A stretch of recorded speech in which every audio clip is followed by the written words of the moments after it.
huge accident. Josef Newgarden upside down on the front straight. Absolutely massive. Josef Newgarden is upside down on the straight. The AMR safety team jumps immediately over the wall to talk to the driver. We're hearing he's radioed in and is okay. It was going picture perfect for Josef Newgarden. Now an absolute nightmare scenario as all the cars on the front straight trying to navigate the minefield of carbon fiber and debris. I imagine they might come through pit lane. That is right at start finish. Right ahead of our commentary position, looking down onto the start finish stretch. And that is the car of Louis Foster.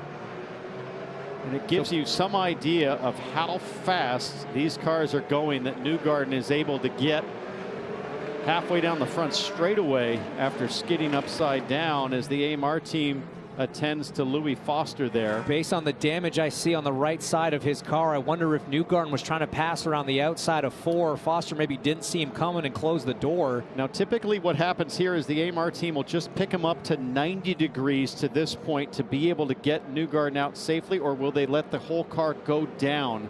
It's about 1,800 pounds plus the driver, almost 2,000 pounds. Look at these guys doing an amazing job to softly put the car down and protect Newgarden. Small fire breaking out at the back of the car. And we are so grateful for the AMR safety team who come with us to every NTT IndyCar Series race. Always on the scene in incredibly quick time, always impeccable in their work. And unfortunately for Louis Foster, these are 2 big hits in back-to-back races. He had a massive impact at Detroit, and there's Newgarden climbing out. Great to see both drivers out of the car, but that is your race leader. And Louis Foster, who was on for a great result in 10th as well. The crowd showed their appreciation and relief with their applause for both. And I feel for both.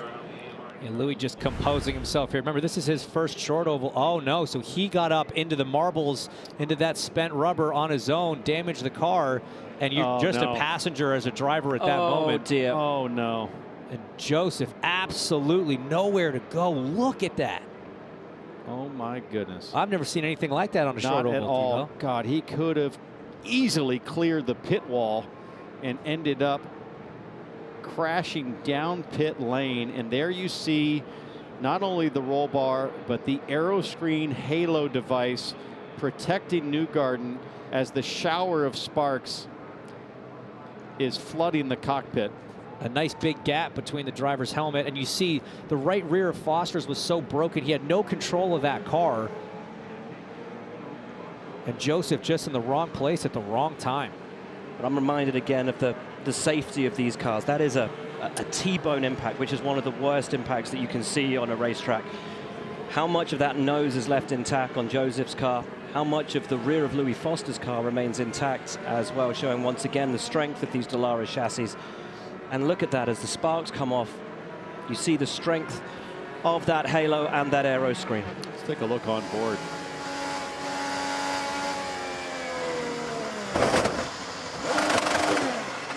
Oh, that is a terrifying view from Josef Newgarden.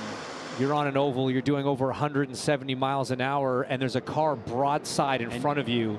And you know what? The green light was on for a very long time after Foster made contact. Yeah, the yellow should 5 or 6 seconds. Oh, wow. And Newgarden would have no idea. Well, he would have seen him, but still, it's... Yeah, but you're not looking. He's looking to make a move. Still green. Yeah. How was the yellow not called sooner? Well, it's a system that relies on spotters and communication, and sometimes when you're up tucked into the wall at turn 4, it's sometimes a little hard to see. Look at the fuel coming out of the race car, guys.